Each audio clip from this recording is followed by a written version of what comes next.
Hi bookish beauties, it's Sierra from Sierra Reads and Writes, and welcome back to my channel. On this channel I like to talk about reading and writing. Anyway, moving forward. For Fiction Friday, this is One of Us Knows by Alyssa Cole. Put it up here. I don't physically have this book because I listened to it on Audible, obviously. Duh. Not sponsored, obviously not sponsored.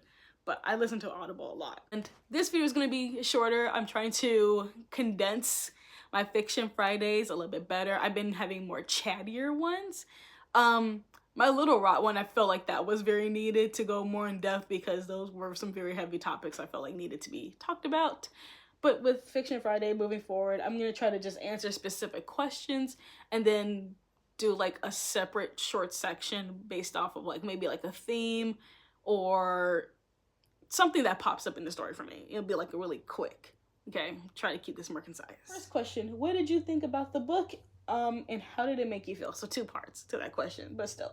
I really liked the book. I really did. I think I gave it 5 stars, or at least 4.5 stars. Something around that way. 4.5 to 5 stars in that realm. I really liked the book. I thought it was very interesting because I have never seen a case of DID in a Black female main character. That was something that really intrigued me. That's literally the reason why I picked up the book in the first place.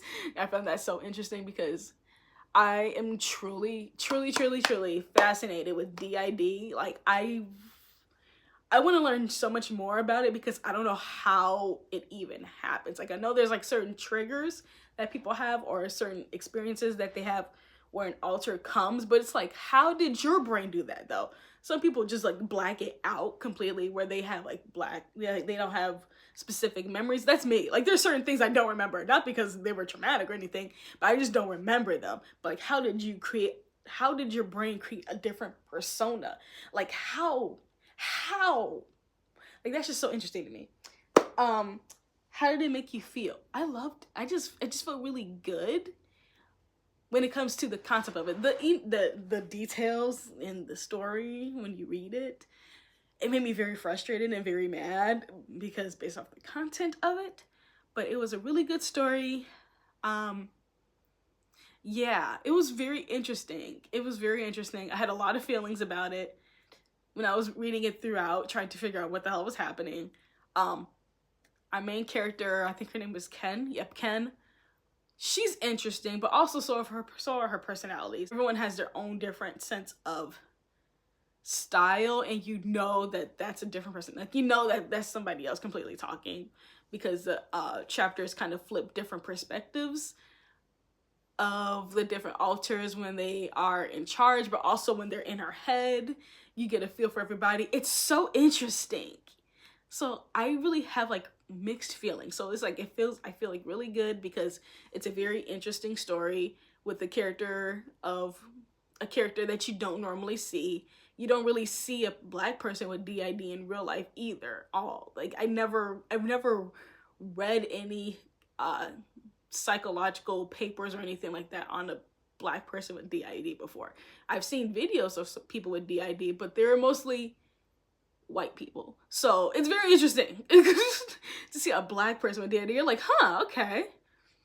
That's a different level of trauma and a different level of mental health that we don't see in the Black community. So that's very intriguing. Yeah, that's just how I really feel about it. Next question. Did the book remind you of any other books?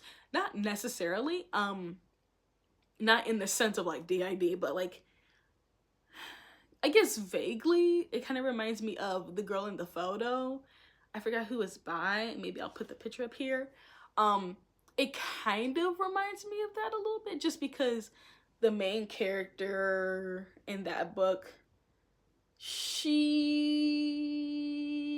I don't know how to describe it, but she's been going through some stuff too as well. I don't want to give it away because if you're interested in the book, I just don't want to give it away.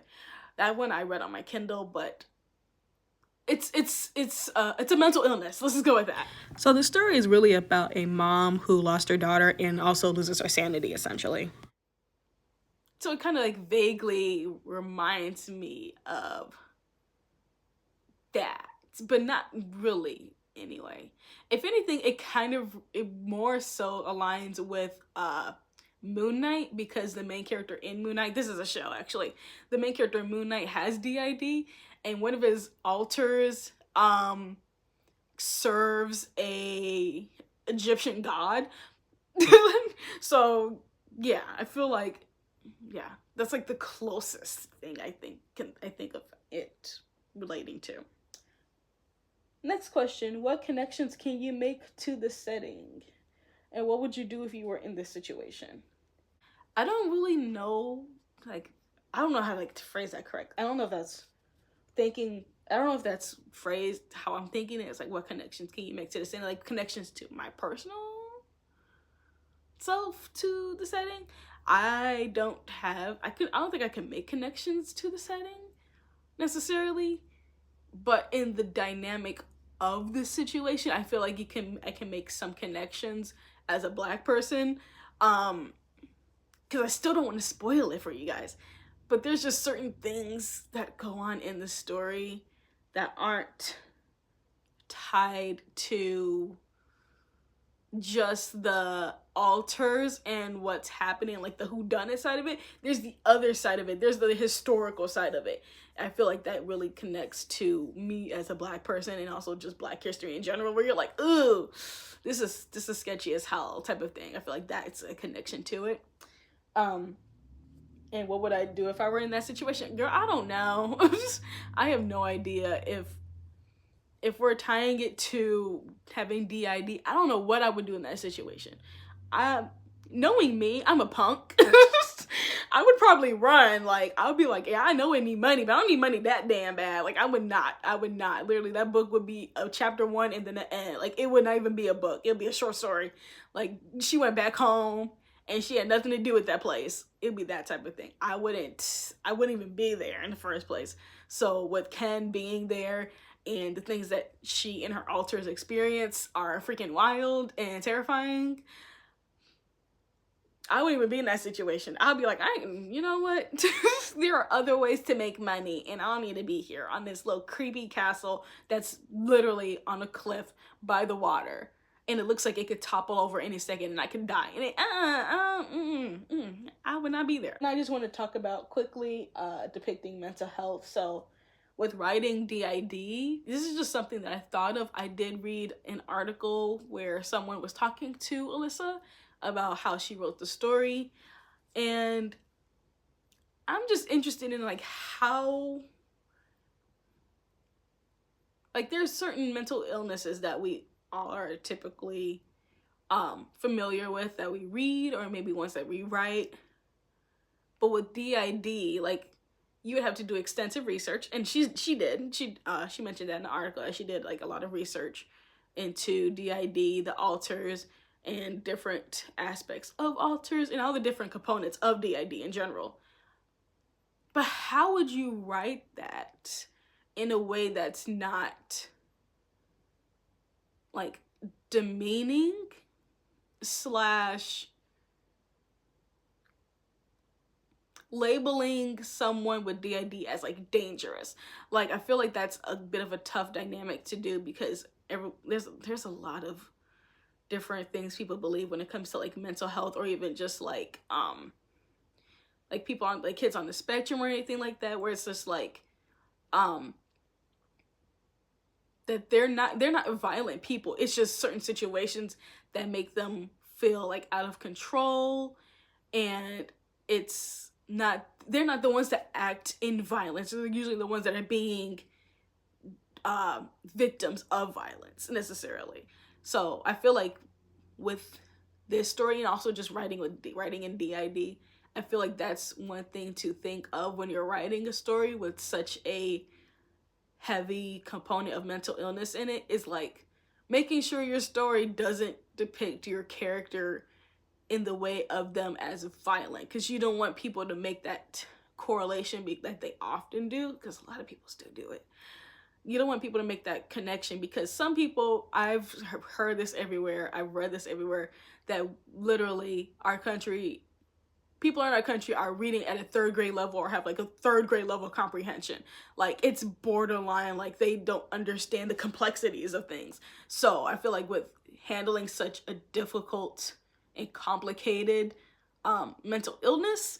You have to be extremely sensitive with it. You have to make sure that your characters are depicted not in a violent manner, making sure that things are handled appropriately and correctly, because there's gonna be some idiot, multiple idiots really, that will literally take that story and completely alter it from what you actually put through it because of maybe like one instance the character hits somebody in the head with a bookshelf, or it hits them with a ball and they're like, oh my god, see, they are violent. It's like something like that. I feel like that's just really hard to convey and make sure that the story doesn't lean in towards those ideologies and beliefs that certain people have, because some people are just stupid and they can't think on the broad scale of things, because it is a mystery novel, it is a thriller. So if the character is in distress or under a situation where they feel like they need to defend themselves, they have to defend themselves. But certain people are not going to see it like that. Like, some people are just dumb like that, and I feel like that's really hard to convey. So I'm happy that I have not seen anything from people analyzing the story in such a negative way like that, because I feel like Alyssa Cole really did it really well. Because the story is extremely sad, depressing, really, and yeah, scary. When you really just like, when you really get into like the nitty-gritty of it, you're like, ugh, I'm uncomfortable. This feels very uncomfortable. I don't like this feeling. I don't like these characters. And you become afraid not only for Ken, you become afraid for yourself, especially if you're a black person, because this story just really just like, it goes there. Just saying. And also just depicting mental health in a black person too, because we already know how fucking society feel about black people. We're not even gonna go into that discussion, because I feel like that leans too much into like my political and personal beliefs, and I don't want to get into that. I'm not that type of person. Like, I know the stuff that I believe in, the things that I support, and I will let you know if I rock with you or not, and you will know by that point like what my stance is. But I'm not gonna put it out there, because I am not, like I said, I'm a punk. I will run. I don't know how to fight, okay? So if there are certain things that certain people will say that will piss me off, I'm gonna go the other way, because I'm not gonna put myself in that situation. So I feel like with depicting mental illness in a black person, we have to be extremely sensitive of that too, because people don't like us. Like, there are a lot of people that don't like us, and I'm not saying like specifically a race, a gender, or ethnicity. People don't like us. So, especially when it comes to labeling, trying to depict us with mental illness, it's a completely different ballgame too as well, because it's like, there's the stance of like, especially for a black woman as a female main character with the mental illness, we're always seen as like strong, independent, we can do it. It's like, but it's like, you guys put us in a box, and it's so frustrating because we are so complex. We are more than that. We're not always strong. It doesn't work like that. Like, everyone has their own things that they go through, and I feel like that's just a hard thing to depict in the story. So I feel like Alyssa Cole did it really well too, though, because that's when I was very interested in that. I'm like, a black woman with DID. Never heard of that combo ever used before, not only in the story, but in real life. So reading it, I was very much like, oh, let's see how this goes, because it could be not well received. It could not be written in a way that is sensitive, but also be a good story without bringing out certain demons and certain people, because some people are just, So I was really scared and really nervous, but Alyssa Cole did an amazing job with the story. She did an amazing job with the characters. I loved everything about this book. Yeah, I don't want to spoil it because there's so many things in it. I feel like if I just say the wrong word, I will spoil it for you. Like, I don't want to. So yeah, I mean, I can just give you the summary of it. I feel like that should just do it. So it follows Ken. I feel like I should have done this before, but I'm just going to put this at the end of the video. It follows Ken, our main character, who ends up going to a castle, and she is now back as the, like, not the host, but she's the one back in charge. And she doesn't know how they got to this castle. They don't know who applied for this job at the castle, but she needs money. And so she's like, okay, fine, I'll work here. But I don't know who decided that we be here or anything like that. And then you get this perspective from her altars where someone's missing. One of the altars is missing. Like, and they're trying to figure out who is gone and also who put us here in the first place. So that's just like the gist of the story. It's like, you don't know what the hell's going on. Then there's a connection later on with the altars, and I don't want to give it away, but it's so good. I highly recommend it. But I feel like that's just, these are the certain things that come up for me with reading not only this book, but also just reading books with Black people with mental illnesses and just mental health in general. But I highly recommend the story. I will link the book in the description box below.